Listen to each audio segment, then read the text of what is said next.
Hello, bird nerds. Every time I start this stream, I have to do something wrong. I'm Grant. I'm a bird nerd. This is Loz. Because of the green screen, Loz is partially transparent, and he's hoeing into an apple, which is his favourite piece of kit. Now, I started by saying, Melbourne is under threat. I'm not sure if you know. Melbourne is under threat, and I want to play you a short piece from the news last night, and then we'll talk about it, and I'll let you know why it's habitat gardening-ish. If you're here, well, of course you are, because that's the whole point, being a live stream. If you're here, please tell me your favourite plant and where you're from. Tell me your favourite plant that's in your garden or one that you are looking to add to your garden, and why. But before we get going, I want to play you. I want to do it this way. I want to play you this piece from the news last night in Melbourne, and let's see if we can pick out some of the issues with it and what we can do to maybe minimise the impact, because it's no doubt going to be happening again. Plea for action on bat plague spreading across Melbourne suburbs. Back home, bats are being driven into suburbs across Melbourne and into backyards because of a food shortage. It's leaving many starving and stranded, overrunning wildlife carers desperate for help. The sight of them is enough to make small babies cry. I don't know. And adults... Melbourne's bat colony isn't out to get you, they're just really hungry. This is, we believe, to be food-seeking behaviour, so they're getting desperate and they're going to places that they don't normally go. Bats are being found all over Melbourne because their food supply has been decimated by heavy rain. What that does is it actually washes the nectar and pollen out of the flowers, leaving essentially empty flowers for the bats. And that means really high numbers of lactating mother bats that are abandoning their pups because they're starving. And they're getting into trouble. Extraordinarily high numbers of adults caught in illegal fruit tree netting. Bats are being rescued, but there's one other problem. So the large fruit donor for Melbourne and Victoria's rescue bats has pulled out, leaving them with no food source at the same time as a rescue crisis. The state government has committed $10,000, but that will barely cover just a couple of months, and we urgently need a large fruit donor, an orchard, a farmer or a market in Melbourne. If you find a sick or injured bat in your backyard, the advice is to stay away and call your local wildlife rescue organisation. There are fines in Victoria for harassing bats. That will cost you up to $3,000. If we don't have them, we lose ecosystem for things like koalas, all our native parrots, and all the other animals we've come to love. Chanel Vella, 7 News.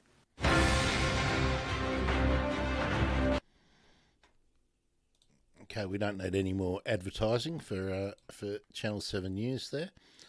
I imagine, I didn't go looking, but I imagine there was a very similar show on each of the or segment on each of the networks.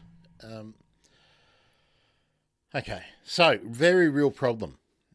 Good morning, Martin. How are you? Martin? We've sort of moved away from calling the flying foxes down here. It's they're referred to as fruit bats. And the colonies have started growing. Oh, Loz really likes the lead of my headphones there, doesn't he? He spent most of yesterday getting acquainted with my glasses. Very, very interested in my glasses. Naomi too, since I know you're here, thank you for the Facebook love there. I just got your message about your first seen and heard. Immature CSH. I'm thinking that should be a honey eater, but I'm not sure what the CS is. Let me know. That would be interesting. It's good, whatever it is, it's taken up residence in your garden. Maybe you can tell me what its what it's feasting on. Hello, new people coming in. Maybe since people are coming in, maybe they've missed the video. Well, we'll talk about it. A couple of really interesting issues that the Flying Foxes in Melbourne.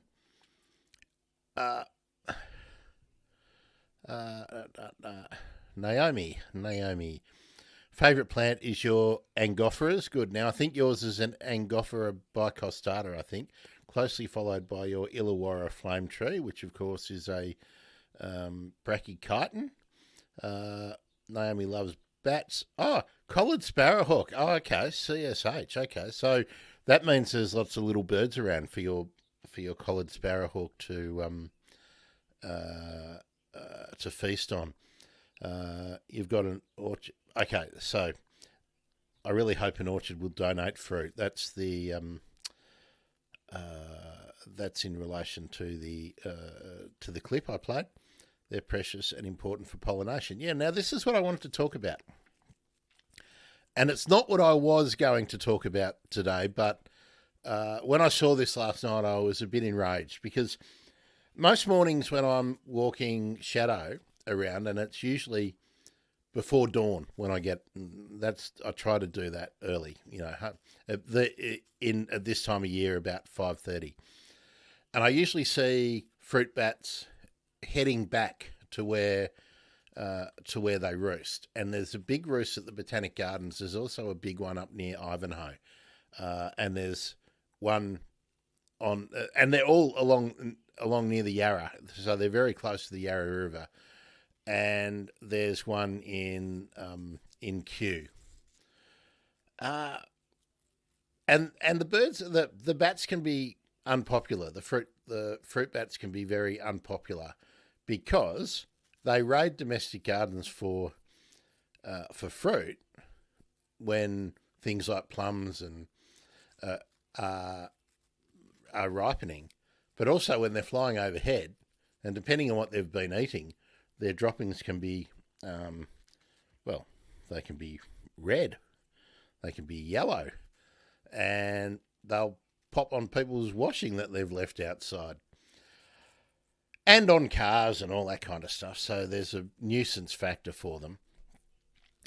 But fruit bats, as was mentioned but not really explained in that news piece, provide environmental services to the entire ecosystem because they're the major pollinator of several of the important eucalypt species and other species. I can tell you that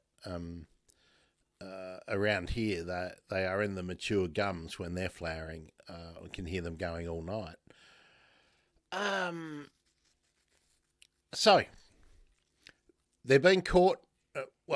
There's a couple of issues, and how can we alleviate that? I don't think we can alleviate it today, but we can alleviate it in the long term.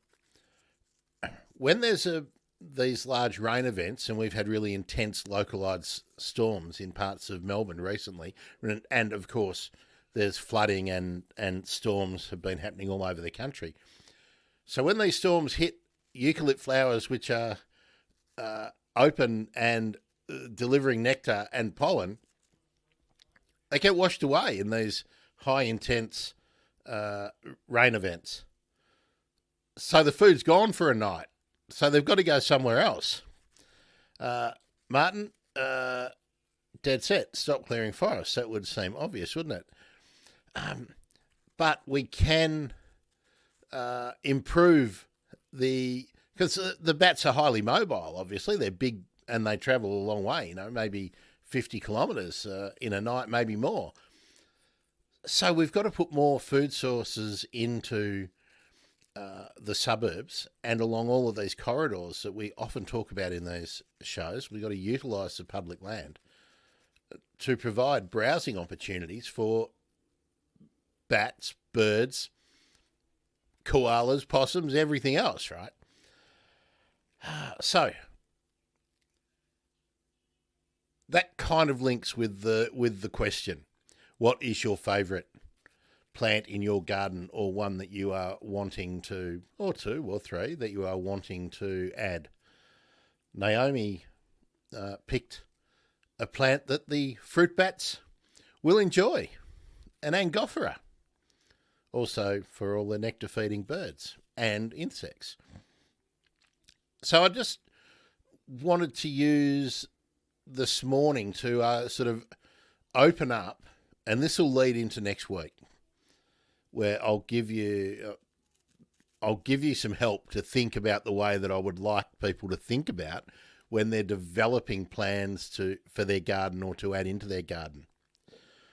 Because I'm always surprised at how little people ever ask me questions that indicated that they were thinking this way when I was working in retail nurseries and at Bunnings and many other places.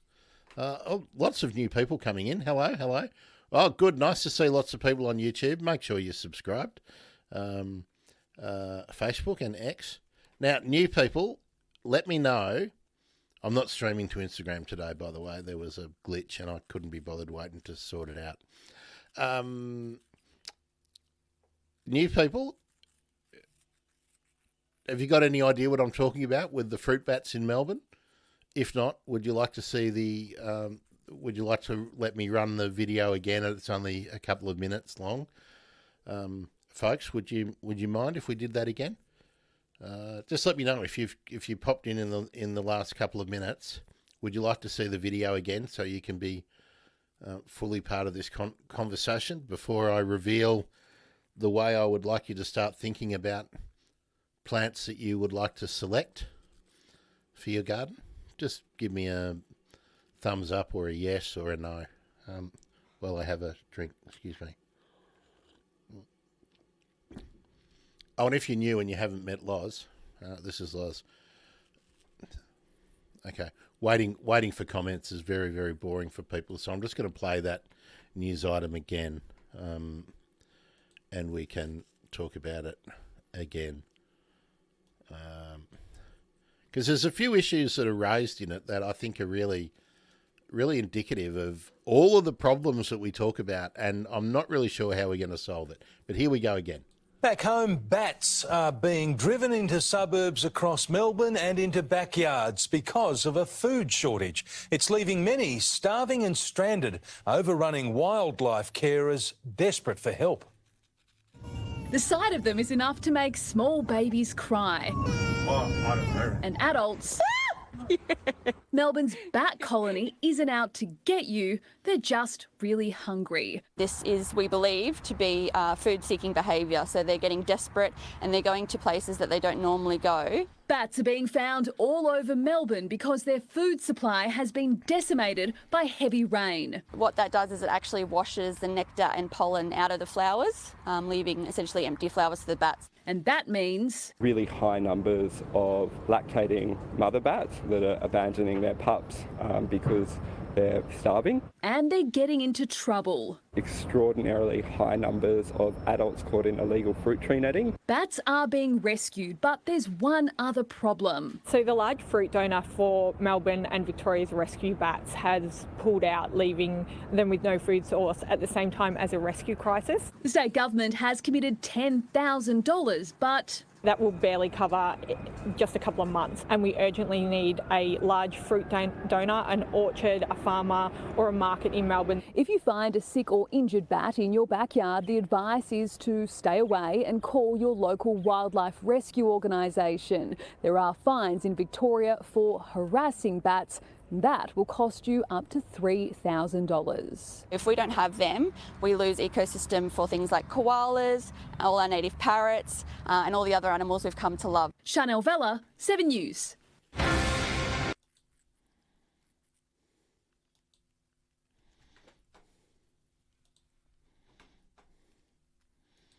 That'll be enough of you, Channel 7. Okay, so do you notice that both of the people who were interviewed about the bats, actually 3 people, none of them were from any government department or the zoo. So there's the first problem. The second problem is that the government, obviously by donating $10,000, they recognise that there's a problem, but $10,000 is a paltry amount. But the third, and I think worst problem, is that the animal rescue groups that are providing the care for a protected species that the government has a responsibility to protect are relying on donations from either private individuals, but as you said, what they need, because one of their donors has pulled out, a farmer or a fruit distribution service or something like that, like from the Victoria Market or other, to donate the food. Seriously?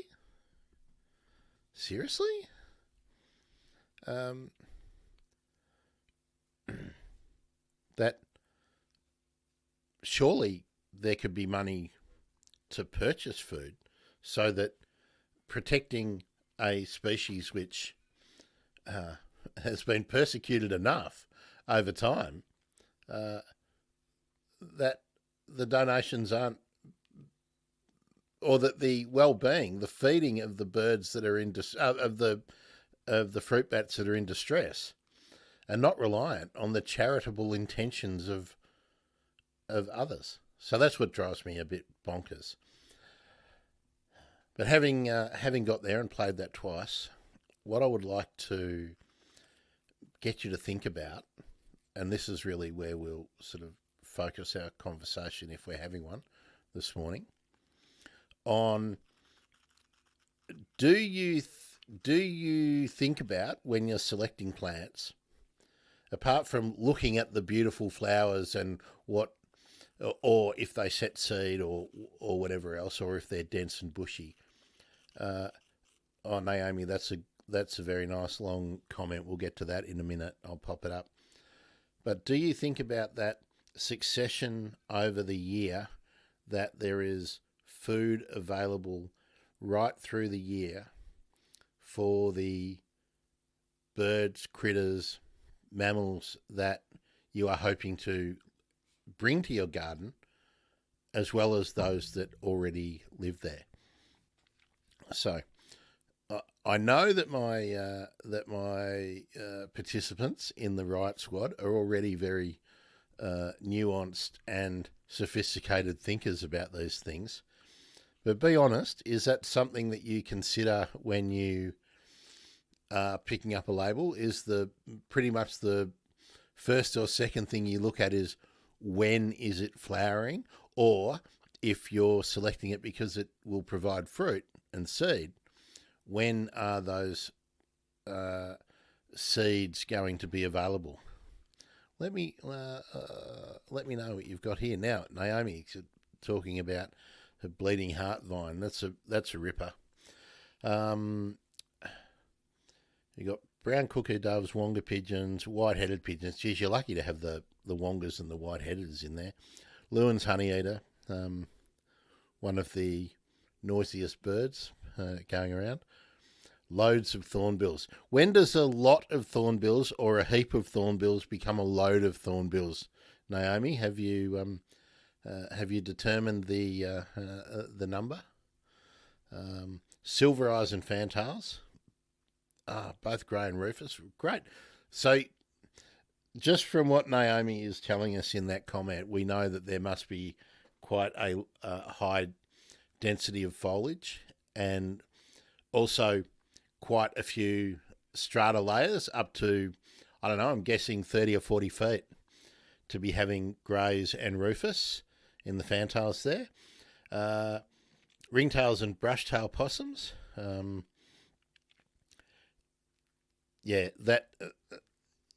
Thanks for picking that up, because that's what I thought too. The beginning of the news clip is, of course, because reporters these days are dumb and they're picked more for what they, how they appear on camera rather than their journalistic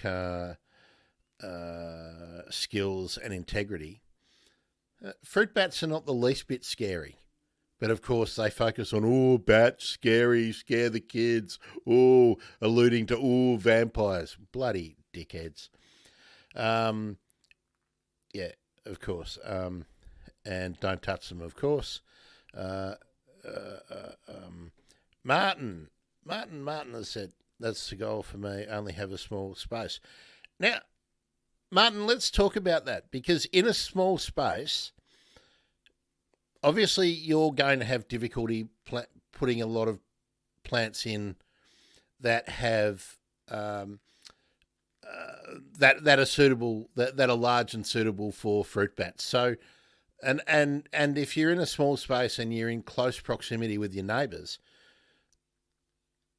maybe your efforts for fruit bats need to be put into lobbying local council and other public land managers, or even private land managers with larger spaces, to be planting plants that the fruit bats would love and would use. Because I don't think your neighbours would appreciate if you were bringing in a gregarious gaggle of fruit bats most evenings into your place.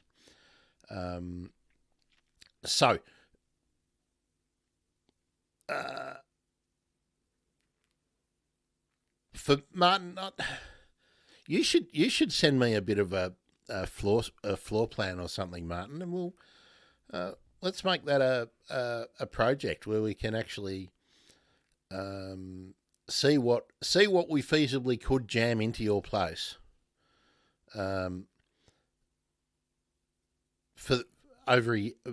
To have succession of fruit and flower and seeds over the year. That would be an interesting project. If you want to, just do that. Now, Naomi's tried to have a continuous source of food for my visitors. I'm actually disappointed in the flowering here at the moment. Okay, I can tell you that at the moment, Naomi, a really good plant that is really common and available to have for nectar feeding birds at the moment is the good old red flowering gum, which of course comes in red, white, pink, orange sort of flower varieties. And you can get those amazing grafted ones if you want to have small ones. And if they're grafted, you know what you're going to get rather than waiting until they flower. And if you're growing red flowering gum from seed, they can take 15, 20 years before they flower. So the grafted ones are a good investment. But they're everywhere. But also around here at the moment, I mean, the brachychitons, we've got a lot of flame trees and bottle trees.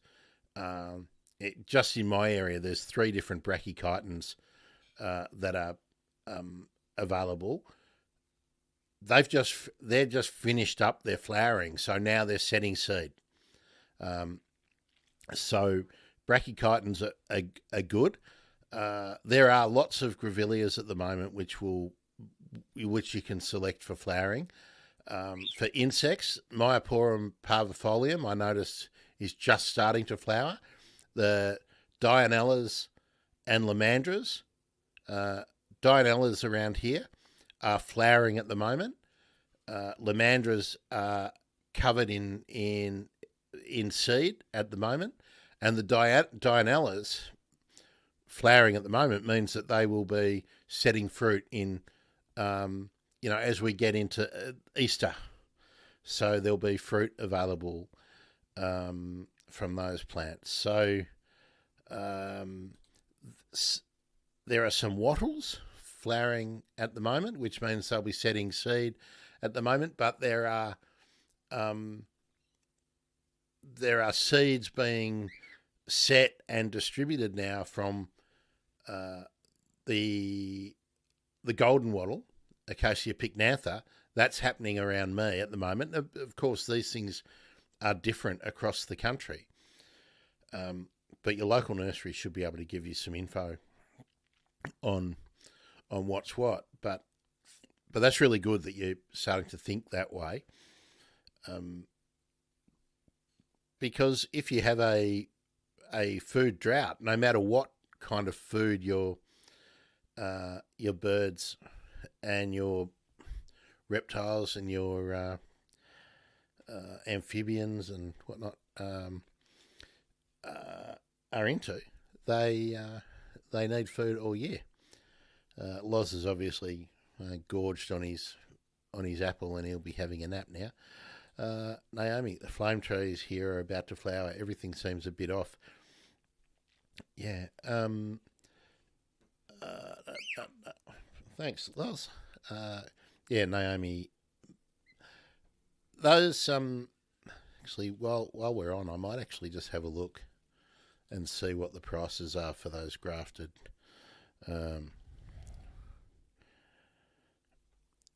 red flowering gum, which is of course Corymbia or Eucalyptus ficifolia.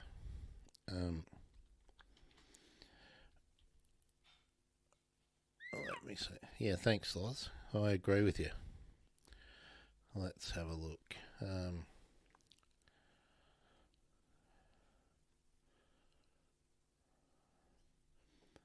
Okay, well, there's a lot of them. Let me just have a look at some of these retail nurseries. See, some of them are very, very expensive. Like we're looking at $119 for a. I would hope that's in a tub.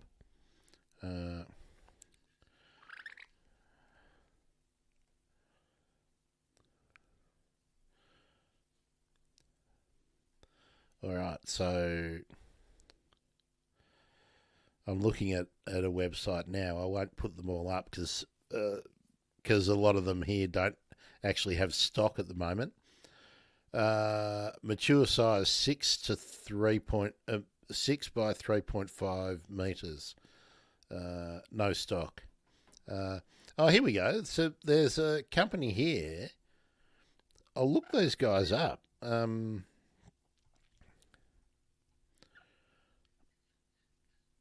From $60, let's have a look at the pot sizes. And they're in 8-inch and 10-inch, and they're from $60, and there's different well, that's interesting. Okay, I'm going to look into that a bit more. That's the best retail price I've seen. But at $60, you're guaranteed to know what to get, and they'll generally already be flowering, no matter how small they are. They generally will have been flowering.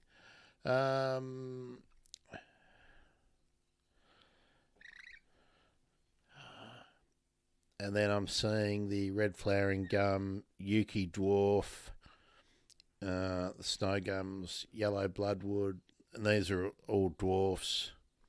Purple patch. Gee, there's a lot available now, but for the grafted ones, you may be paying a significant price. I'll just have a look here. I don't want to show these just in case they're not available, but I am going to have a look here. So for an 8-inch pot, you'll be paying $25. For a 10-inch pot, up to $90 for the large flowered version of Eucalyptus leucoxylon, the pink variety. So, yeah, it's possible to get into it without spending shitloads of money. But the grafted plants there's a lot of labour involved in producing them.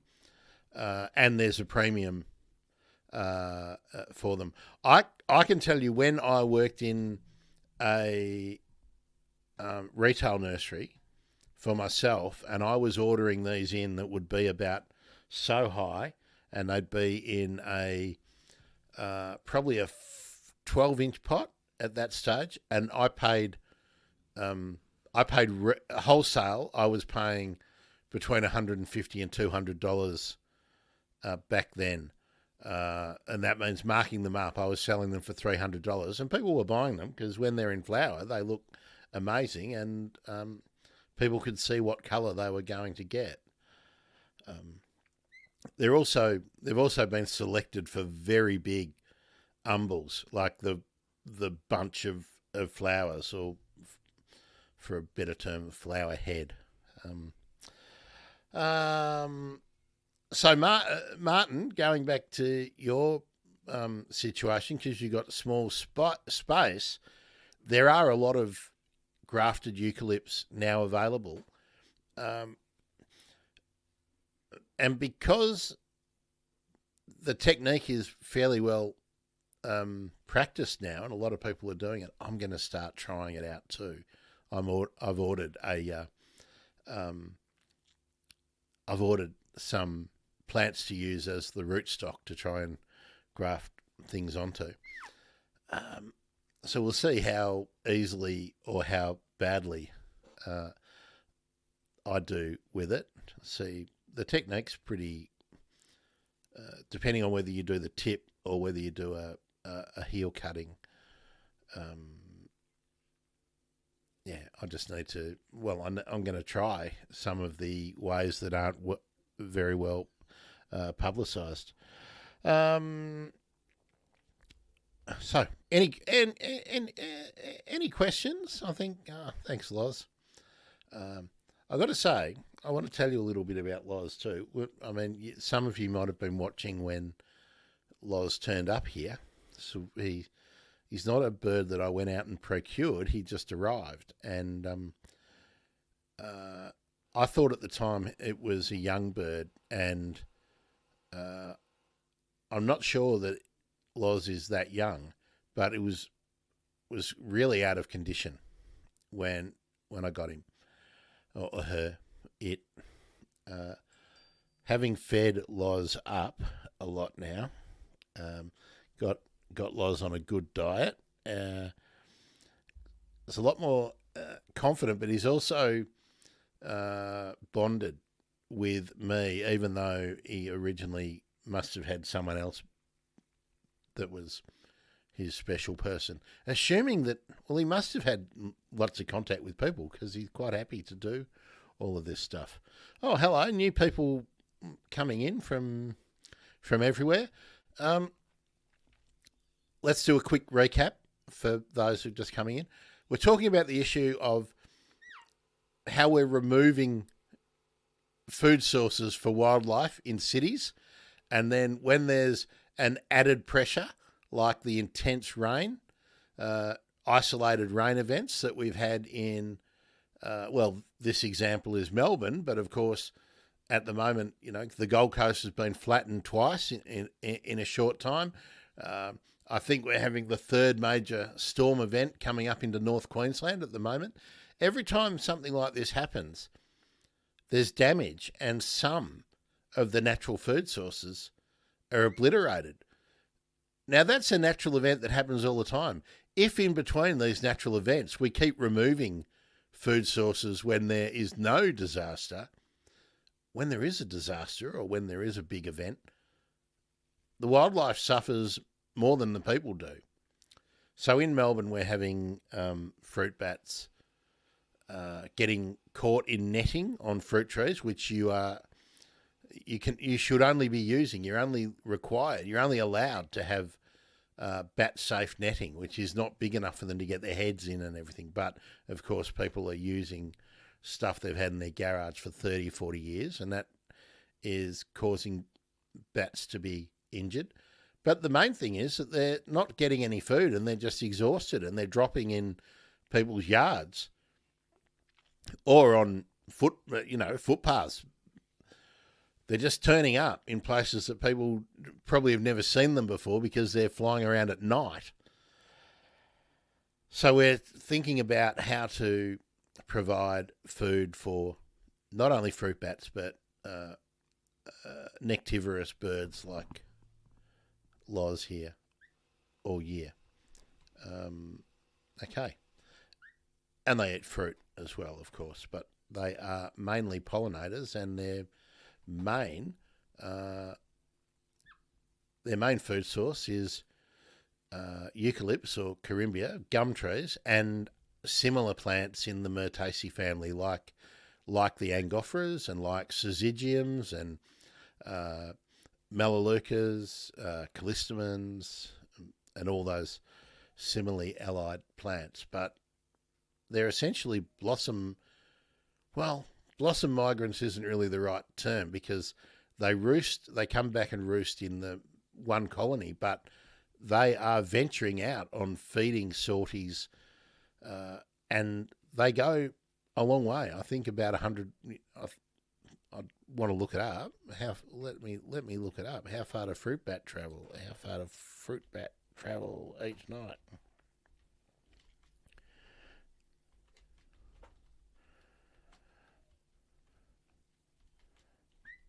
Let's see if Mr. Google will tell me.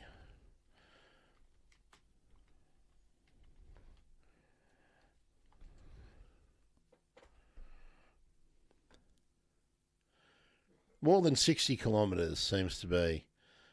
Although they can fly up to 300 kilometres, based on their presence in Pacific Islands, they usually travel between 9 and 30 kilometres. I've got another one saying 60 kilometres. I've got another one, Victorian flying foxes from the government page says up to 50 kilometres, so 100 kilometre round trip. So let's call it 50 kilometres. So that means they can fly from the centre of Melbourne right to the outskirts of Melbourne, or if they're in the eastern suburb, if they're roosting in the city, they can be heading right to the outer edges of metropolitan Melbourne. And I would imagine if there's a really good feed a little bit further away, they're probably heading that far as well.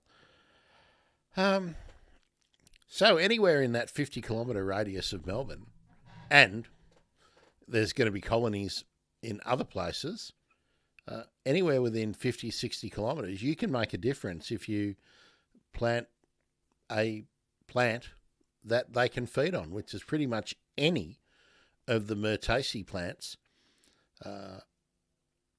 Anything with like a bottle brush kind of flower, or anything with a gum-like flower.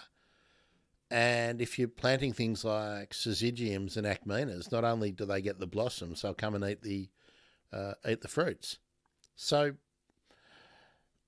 that's a good starting point, right?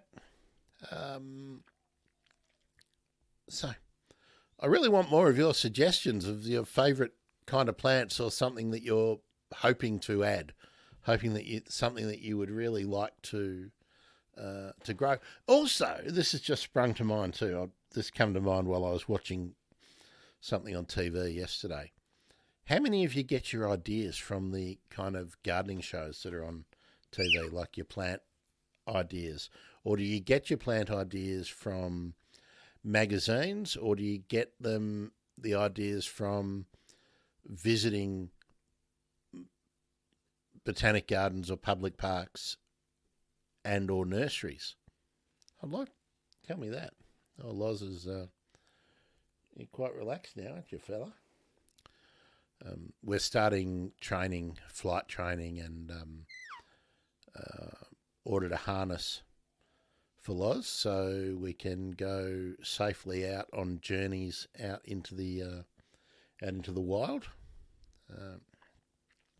He really likes being on my shoulder and also on the back of my chair where I watch telly, but lorikeets poop a lot, I can tell you that. Apparently you can toilet train them. I'm learning all about bird training, but it's a long process. But he's very clever bird, this one. When he looks at you, or when he or she looks at you, you can tell they're really just mini dinosaurs, though. Hello, Twitch. We got someone from Twitch just popped in for the first time today. Hello. So, questions. Do you have any questions? Would you like to tell me your favourite tree, or a tree that you, or a plant that you lust after? Naomi, I'll refresh for new people. Naomi's favourite is the Angophora. Now, the Angophoras are very closely allied to eucalypts, so they kind of look like a gum. very decorative. There's a couple of varieties, one with sort of rough bark and a whitish flower, and the very popular one with a sort of reddish smooth bark, and again a white kind of gum kind of flower. So Angophora and Illawarra flame tree, which is a brachychiton, which Naomi loves. And Naomi's third plant is her bleeding heart, Homolanthus populiferus. So that means it's got leaves like a poplar. Yeah, that's a good bunch of birds in Naomi's place. So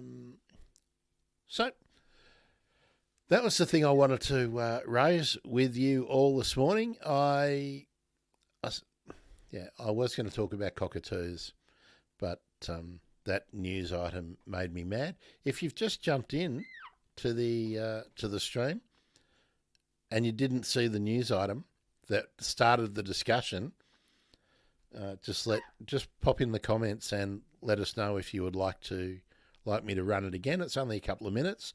We could run it again, and you can give your view. That just requires a yes or a thumbs up in the comments. Excuse me while I have another coffee.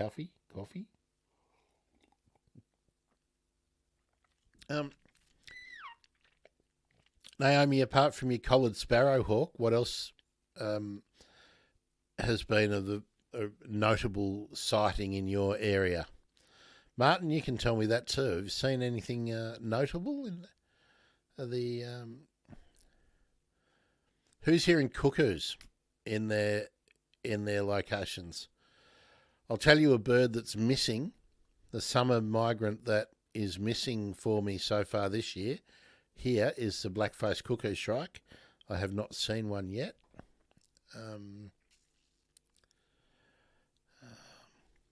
So, waiting. Do you have a favourite Melaleuca or bottle brush if you're familiar with them? If you're not in Australia and you're watching, let me know too, because is that right? Yeah. Loz is getting busy, cleaning himself up, ready for a big nap. These lorikeets are amazing. They do. They eat like crazy, then they have a nap, then they eat like crazy, and they have a nap. And I was expecting Loz to be far more manic with running around the place, but no, it's just this ongoing activity, preening and moving around looking for food, and then sleeping. Amazing. But we've got some stands coming, so I can teach Loz to do flying inside, but not landing on the kitchen bench or other places where we don't really want the bird. So the region, Naomi's had the regent honeyeater in her region. Of course, regent honeyeaters are critically endangered. Glossy black cockatoos, endangered. Naomi's got the brown Gerygony. Well, that's very good. Did you hear it well before you saw it, Naomi? Or did you notice them first? Also, what are they hanging out in? Which plants in your garden are they hanging out in? Do they have a favourite? The Gerygony? All my neighbours are outside and having a bit to say today. That's interesting. Let me know. I'm having a very, very, very poor bird time. There's very few. All of the blossom migrants, because most of the trees are finished here. We've still got rainbow lorikeets, red wattlebirds, and noisy miners around the place. But the other lorikeets, the muskies, which are sort of the next common, have disappeared. Martin's hearing the eastern coels, or the, what are we calling them now? Pacific coels. Restless flycatchers, very good, visiting the bird bath. Well, that's good to hear. Now, I wonder if they're moving in or passing through. That would be interesting. But if they're visiting your bird bath and they're coming in more than once, it probably means you've got quite a bit of quite a lot of insects for them to be hunting around. Probably flying insects. They really like. Naomi says she heard the Drigony. So have you only got one Drigony, or have you got a couple, or a little group? Okay, so it was with thornbills. Yeah, they're often associating with thornbills. Large billed or white browed. And they love the Chinese maple and plucking insects from the bark of the Angophorate. Yeah, that's great. Stayed for a few months. Well, that's excellent for the restless flycatchers. That's really good.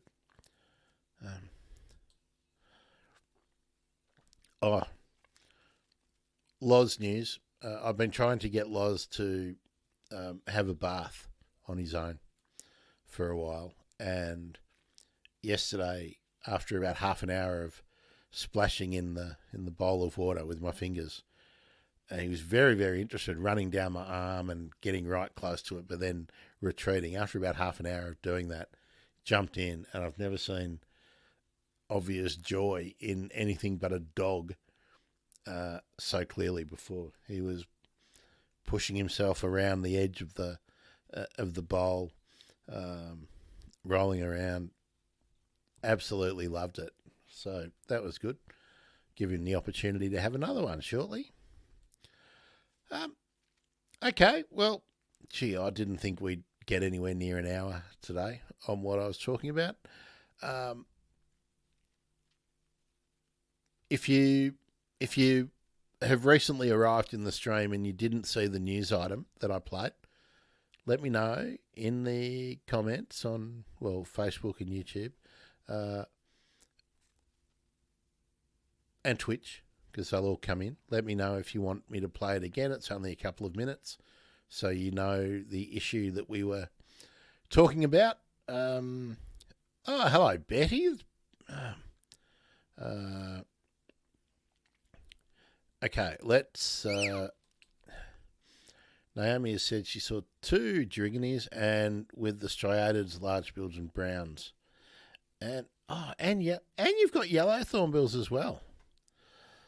Fair income. We don't even have one here. And Betty, hello Betty, nice to see you. You're looking for 2 treed bottle brush. Not red. Okay, well, let's have a quick look.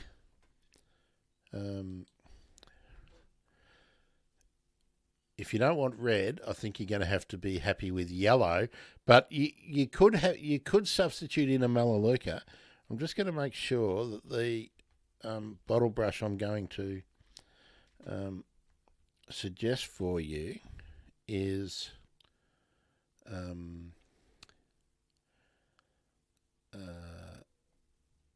going to be okay.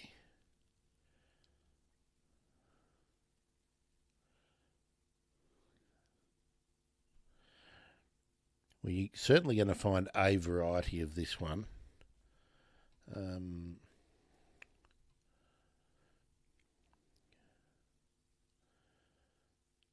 Okay, just going to look up PlantNet and see.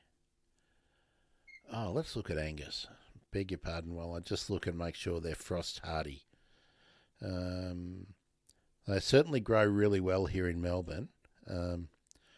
Okay, tolerates heavy frost. All right, let me share this tab and bring it up for you. This is for you, Betty. There we are. Callistemon salignus. It's used as a street tree here in Melbourne. Certainly in my area, it's it's what I would call a medium tree. It's not as large as the red flowering, the weeping bottle brush, the Callistemon viminalis. So the new growth is that reddish colour. So you get, when it's not flowering, you get some other feature. You can see there. Has paper barky bark when it's large. So I mean, you're on acreage, so I would say you can grow quite a lot of these. They can handle being flooded as well.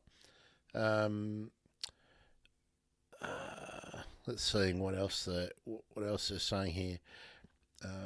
Yeah, really, really adaptable. Butterflies like it. You don't need a particular pH, and this is Angus Stewart's website, which is very good to look at, Gardening with Angus. So, Betty, that would be my thought for you if you do not want a red flowering bottle brush, Callistemon. I would say Callistemon salignus, willow bottle brush, or pink tips. You'll often see it being advertised in nurseries as pink tip.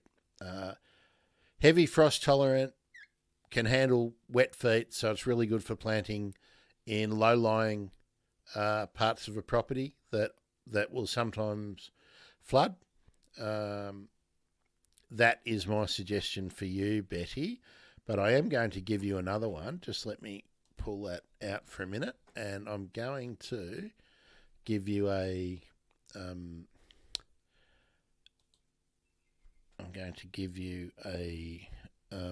Melaleuca option as well. Just got to make sure it's as frost hardy in your area as I think it is.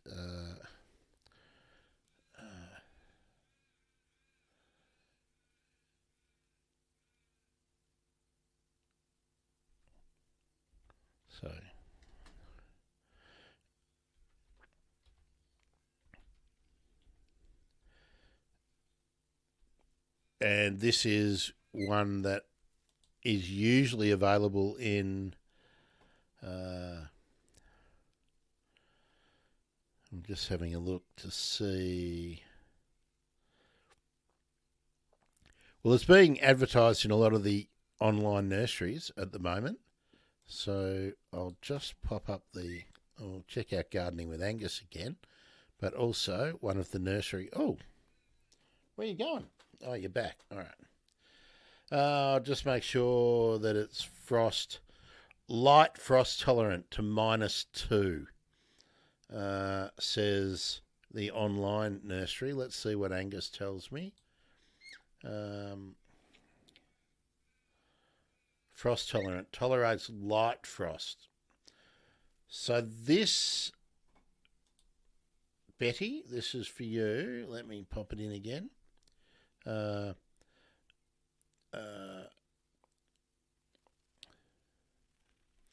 Okay, Betty, you've got -10 last year.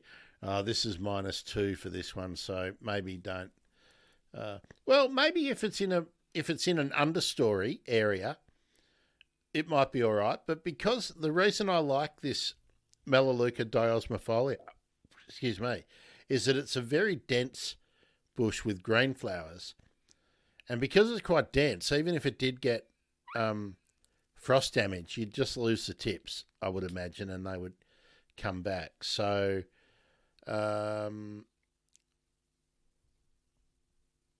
climate zone, warm, temperate.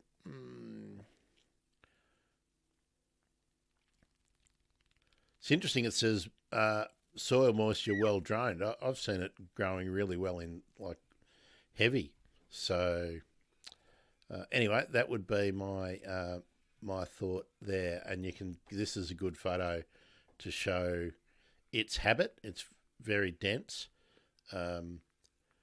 Foliage damage by moderate frost and heavy frost can kill plants. That's what it says here. I would use it as a fill and understory plant. Now, Naomi, you asked the question here. We can take that one out now. Can the willow bottle brush handle heavy shade?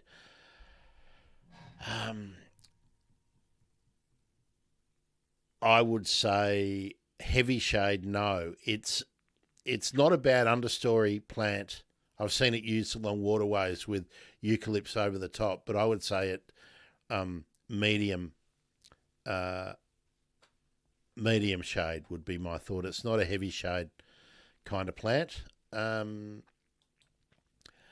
Betty, you have a forest area protected by millions of 40-foot gums. Yeah, well then that I would give it a try. There are so many melaleucas that you could use. There's probably other callistemons that I'd... certainly there's some pink ones. The Salignus is the most common one that I know is yellow/white. There's also a green-flowered callistemon called viridis, Callistemon viridis, but it's a West Australian that grows on sandy soils in the wild. But again, callistemons I've seen growing really well in areas where you don't think they would. They're very, very adaptable. But so many of the Myrtaceae are. Myrtaceae is a family that callistemon, melaleuca, eucalypts and corymbias, all angophoras, syzygiums, they all belong to. So that would be a good place to start.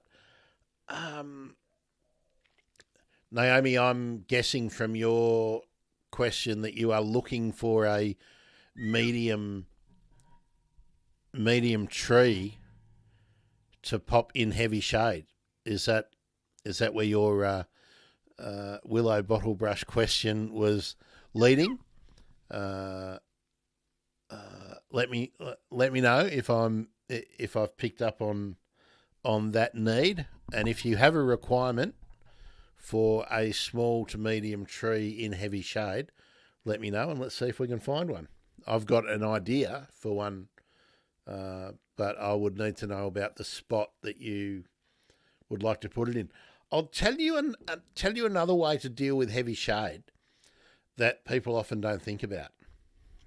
Okay, and this might not be what you want to do, but often plants will do well until there's a heavy canopy that develops above them and then they die.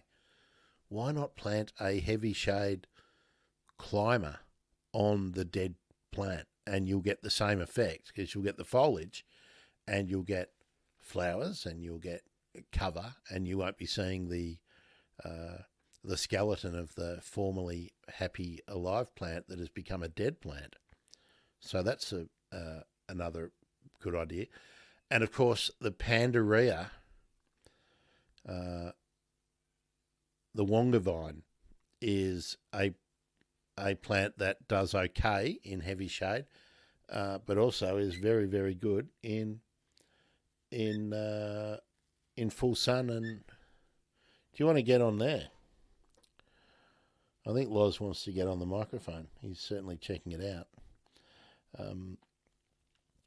So, unless Naomi and Betty have Martin, Hoyas are very good for climbers, but I would say you need to be Sydney or north to have reliable success with Hoyas. Hoyas like very protected locations here in Melbourne. It gets a bit too cold for them at night and over the winter here. You can't have what's in this cup. Yeah. Oh, did you see his little dance?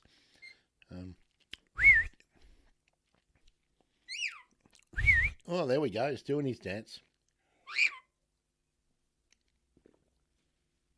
Do you want to get up on there? You can. Oh, he's very interested now in the microphone. I don't think you can see him, but he is checking it out. I think he really wants to land on it. Yeah, he really, really does. Okay. Oh, I like it when someone agrees with me, Martin. Thank you for that. Okay, questions or comments before we'll wrap up, and next week we'll go. Okay.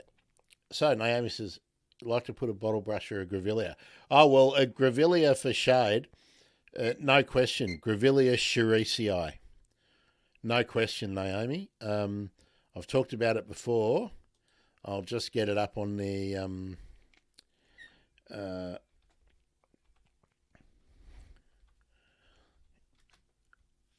is this... Do you want this? Do you want this, Loz?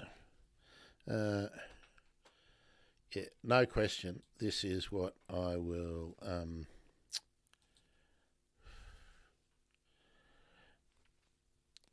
Okay, this is from the Australian Plant Society of New South Wales.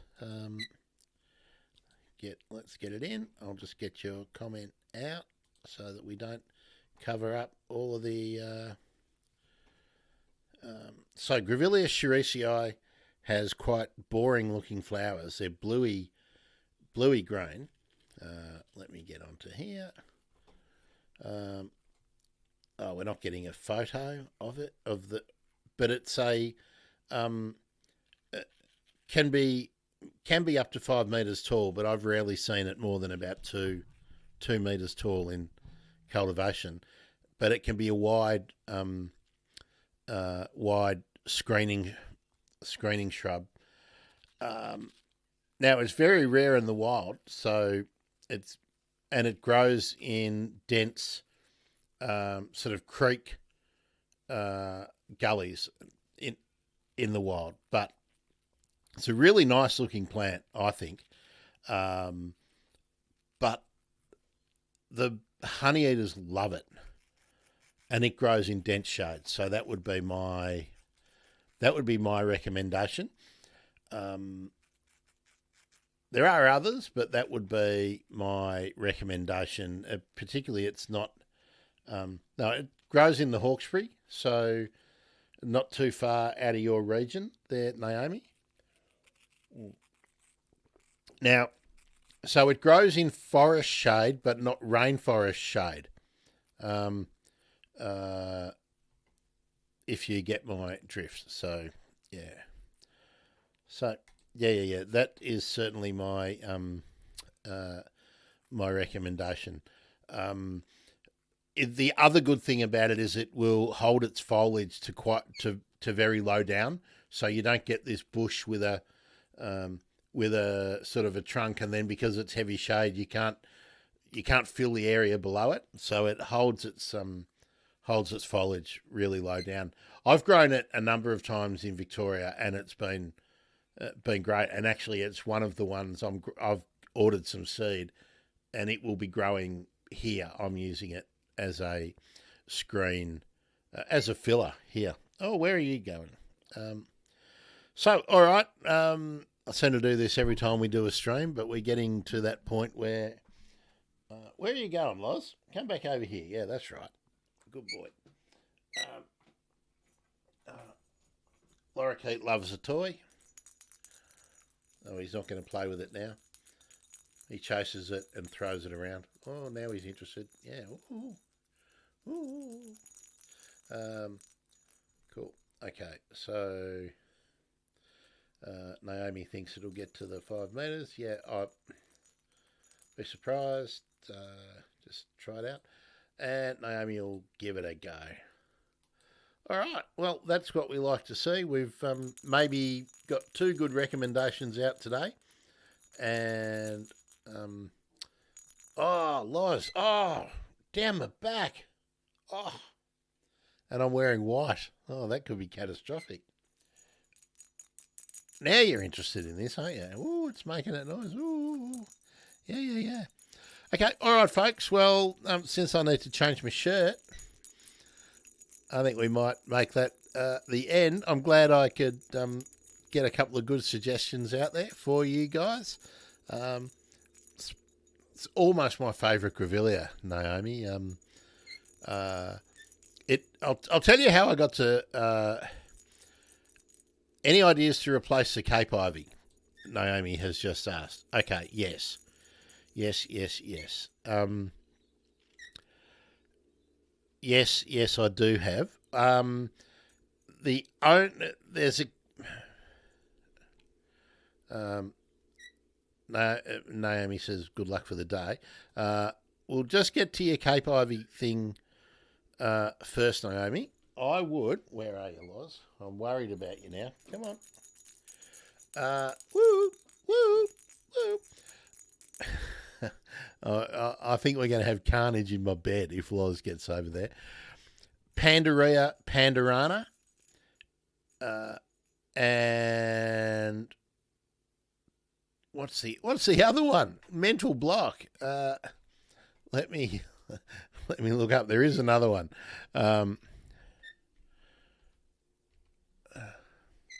Pandaria jasminoides. That's the one I think which grows in, which you'll see known as the Bower of Beauty. I'll just get up the. We'll share this one. You want to get over here? Okay. All right. He wants to get over to his perch and his food. There we go. He's happier now. He's got his own stand over there. So let's have a look at the details. It's from the Australian government. Okay, so it will be found down in your region naturally, Naomi. It says, while horticulturally desirable for its aesthetic appearance with year-long foliage and long-lasting floral displays, its vigorous growth is also an advantage for screening along fences or climbing on pergolas and trellises. It mixes well with natives and exotic and is very hardy in tropical to semi-tropical region. Prune after flowering to restrain growth.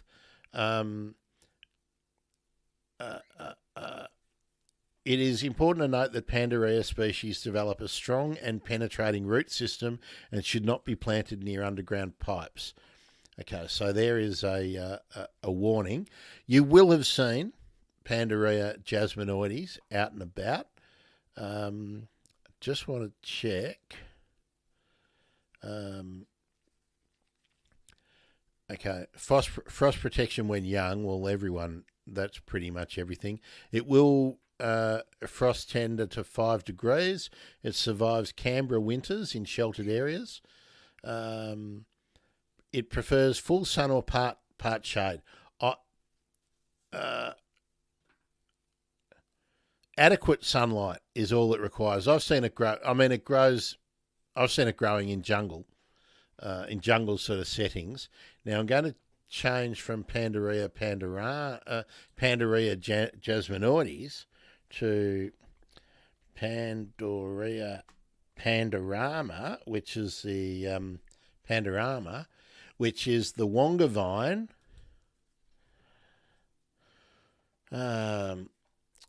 And has smaller flowers, but it grows. Where are we?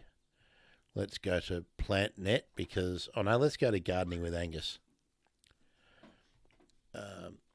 So you'll see it's got smaller flowers, but still the same glossy kind of leaves. And let's have a look. Sunny or light shade. I'm tempted to say they tolerate heavy frost. I've certainly seen them growing. They grow naturally in the forest gullies of East Gippsland. I used to see them growing naturally. So, yeah, I would give that a go. That would be my first choice, Pandaria pandorana, and you can try Pandaria jasminoides. Yeah, so Naomi says, there we are, it's a pretty climate. Yes, indeed it is. Is it okay for down here? Well, they grow in Melbourne, Naomi, so give it a go. They're very common plants here in Melbourne. Both of the varieties, Pandaria pandorana and Pandaria jasminoides. Pandaria pandorana, which we're looking at in the screen here, apart from the white flowers, which are the ones that you see in the wild, there's also a golden yellow flower variety, and one of my neighbours actually has it on their fence, growing in amongst a whole bunch of different jasmines and bougainvilleas. So I would give it a try. Buy it in a small size so that you don't risk a lot of money with it. Really easy to grow from cuttings too. So if you buy one and you want more, just tip off some hardened tip growth. So not when it's really soft, when it has actually hardened up, and go for it. Here we are. Martin says, mine are growing fast. Yeah, that Pandaria jasminoides really, really gets going quickly. If it finds the spots that it likes, it will. The reason I recommend it is when they get going, and if you keep them well fed, well mulched and well fed, they are vigorous enough, I think, to compete with the Cape ivy.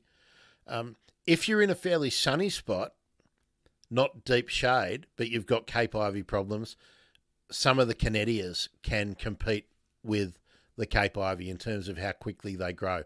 But Canettias generally want more sunshine than these Pandarias do. So there's my thought. There may be some others that I'm not really aware of in terms of the vigour and the deep shade, but we can explore that. Okay, it looks like we might have got a couple of good recommendations out today. All right, let's see. Well, I'll go for one more if anyone's got another question or a query or a problem that needs solving.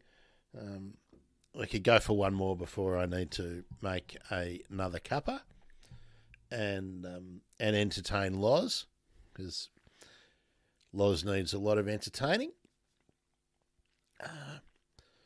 So next week, yeah.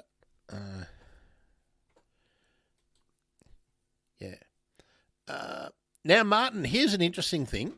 When you get to a size, so maybe you get to 10 inch or 12 inch, and you can't really keep potting up, because that does become an issue. What you can do is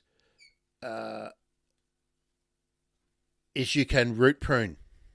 Now, have you ever tried that? Let me know. Have you ever tried that? Because these plants that grow really, really fast, often they'll fill the pot up, but you can regularly root prune them, which means they'll keep stimulating vigorous root growth, and give them a light prune up top at the same time. Repot into, they're going back into the same pot. Scrub the pot, clean it up, but then put 4 or 5 centimetres of new media, growing media, potting mix around, but you trim off maybe a quarter, maybe a fifth of the bottom of the root ball, and then a little bit each side, and that will keep the plant growing vigorously, ensure that it's getting lots of nutrient, and you shouldn't see, but for these vigorous growing pot specimens, you shouldn't see any real well, I would say you generally won't see any negative effects. Some of them you can go, like if it's, I know we're not talking about the same kind of plant, but sometimes with things like agapanthus and things, you can cut half of the root ball out, divide the plant up, go again. But basically what you're doing is doing what bonsai growers do, or bonsai producers do. Do you want to come over now? Oh, good boy. There we are. He flew from his perch over to me. Yeah, good stuff. Great. Okay, well, Loz is getting more confident and happier, so that's what I like to see. You happy with that? Now, you've still got Apple over there. He likes apple more than pear. He likes pear more than plum. Absolutely loves mango. Haven't tried him on any of the red berries or anything like that yet. Okay. All right. Well, I think that was another good tip. Any others? I've got to say thanks for everyone dropping in. Martin, Naomi, Betty. Did we get anyone else into the comments today? Martin, no, that's everyone in the comments.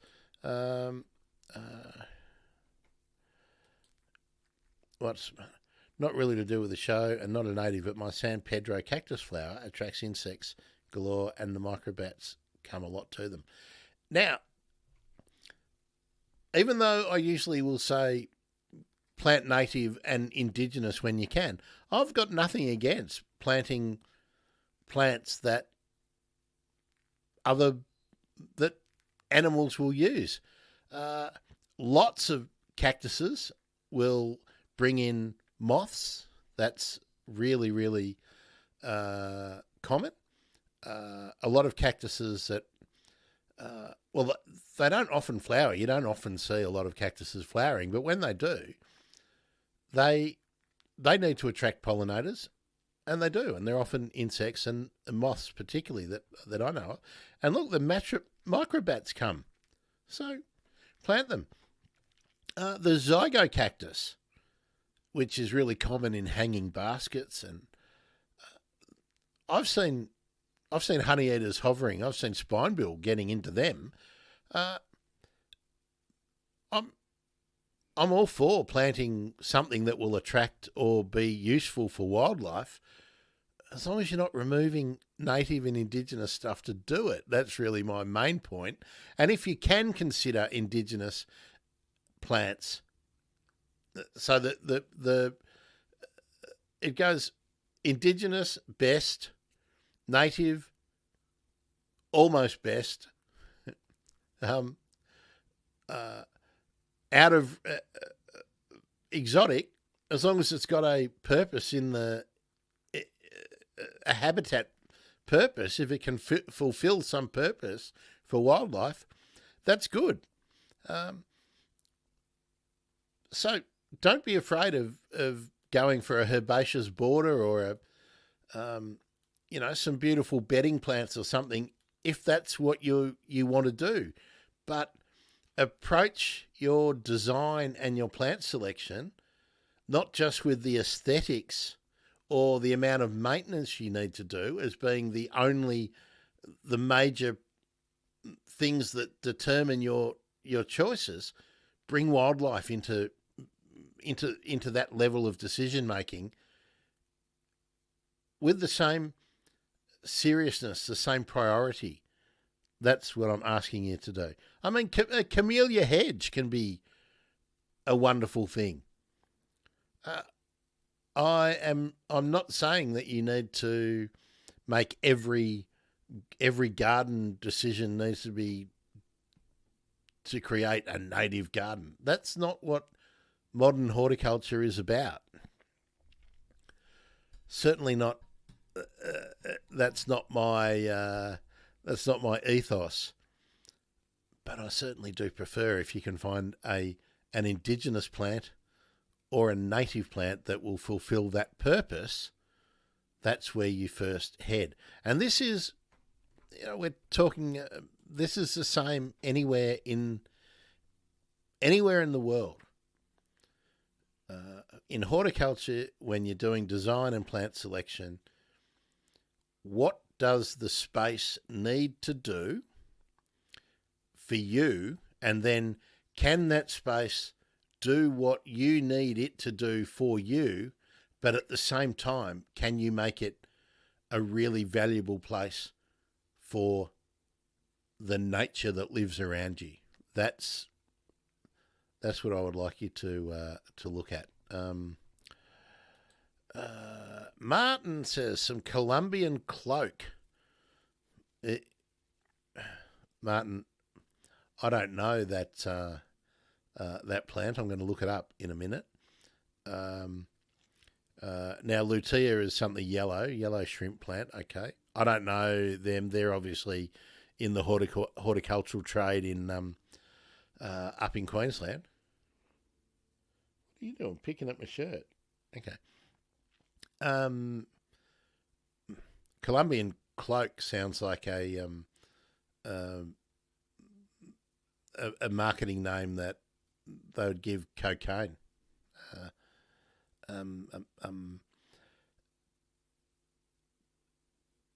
So, look, anything that the birds like, grow it. I'm so good. Let's have a look. I'm going to look up what Colombian cloak is and what's the yellow shrimp plant. Let's start with Colombian cloak so that I can see whether I actually do know it under its botanical name.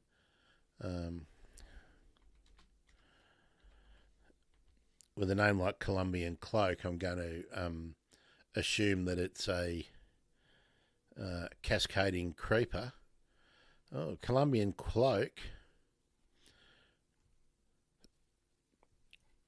When I put in Colombian cloak, everything I get is actually like ponchos. Okay,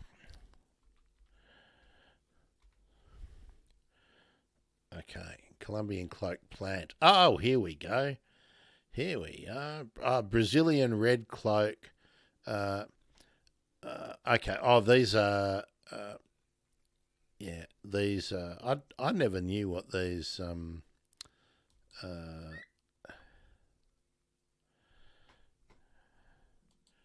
Okay. Share this tab, but this is what we're talking about, and people will have seen this. Yeah, Brazilian cloak. There we are. Naomi's just got purple flowers like shade. There we are. Brazilian red cloak. There we are. So yeah, that's why common names are good, but we love the scientific names. Yeah. Now this is very, very common in horticulture. You'll see it all over. I've seen it growing in Melbourne in protected spots. Low maintenance, low mess, tolerant of a wide variety of growing conditions. Yeah, now very, very popular in subtropical and tropical Queensland. I'm sure it's popular right across the top of Australia, but I have seen it being used in places in Melbourne. It's certainly not a common plant in Melbourne, but it is available. So there we are. You can get it from Oxley Nursery. Justica, that's its other common name, and that's, if you had said Justica, I would have known that because that's what I learned it a million years ago. So there we go. We can drop that one out. That's a really handy horticultural shrub because it handles pretty vigorous pruning, so you can keep it in a confined kind of spot. Really good for planting in beds that need to delineate pathways. That's how I've seen it really widely used, and as a filler in quite large beds too. Yeah, Naomi has said camellia are common here in the Blue Mountains. Yeah, lots of honey eaters like visiting camellias. Lots of insects like to use them. Yeah, I certainly, Naomi, I wouldn't, if there's large mature plants that are serving their function, don't remove them. Just plan for when they senesce and they die, that you can either use their frame for climbers to use if you don't want to pull them out, or if you know that they're maybe 10 years away from senescing and then becoming very sparsely foliated and kind of ugly, well, then start planting plants that will rise up and fill that spot. So that's the art of maintaining a garden. Garden maintenance isn't only about keeping the edges clean and raking up the leaves, or, you know, it's also planning for that garden to continue to maintain its function in the neighbourhood. Once the animals start using it, they rely on it. So, yeah, that's there we go. That's it. Okay, well, can you believe it? We've kicked over an hour and a half again, and I always thought that these would be quite short, but they're not. But there we go. We've hopefully solved some more issues, given some more suggestions. That's what we always like to do. Oh, it's 11 o'clock. How's that? And now Loz and I can spend some quality time together. Are we spending quality time together, Loz? He's not nibbling at my beard or anything, so I think that tells me that he's a bit tired. So we've got X, we've got YouTube, we've got Facebook, and then we've got Twitch. Sorry if you wanted to watch on Instagram. Instagram wouldn't talk to the streaming thing, and I just didn't have time to work it all out this morning. We'll have another crack at that next time. I haven't now not on topic, but it's bird emergency housekeeping. I have reached out about that land sale, Naomi. I haven't had any responses back, so on Monday we probably won't be talking about that plot of land, but I will be following it up. But we'll be talking about something on Monday. I'm sure I'll find something in the news which deserves attention in terms of birds and conservation and urban birds. Oh, I know what I will do. Did you all see Hugh Possingham on the 7:30 report last night talking about biodiversity? If you didn't, that's lucky, because I'll be playing that on Monday and talking about it. And I doubt I'll get Hugh at this late stage, but I will reach out to him and the Biodiversity Council. Maybe someone can jump in and we'll talk about that. That'll be our starting point for the discussion, because it was pretty cool. Okay. This time, that is it. See you, bird nerds. I'm Grant. This is Loz. Looks like Sleepy Loz. Yeah, Sleepy Loz, see? Has a fit of manic activity. Oh, no, he's awake now. Knows I'm talking about him. Back to sleep now. We'll catch you. I don't think I'll do anything tomorrow. Maybe. I don't know. But definitely Monday, midday, Australian Eastern Daylight Time. Martin says, see ya. Thanks, Martin. And yeah, I'll play you the Hugh Possingham clip from the 7:30 report last night, and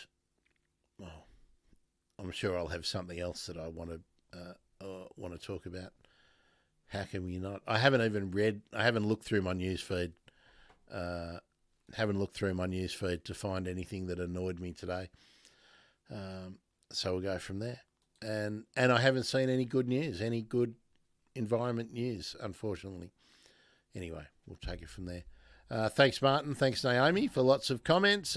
Betty, I hope you find a Callistemon salignus or something similar for planting in the Goulburn region. And we'll see you for Habitat Gardening next Saturday morning at 9:30 a.m. And, of course, cropping up for the bird emergency at any time all over the week next week. But Monday, midday, Australian Eastern Daylight Time. See you then, bird nerds. Hooroo!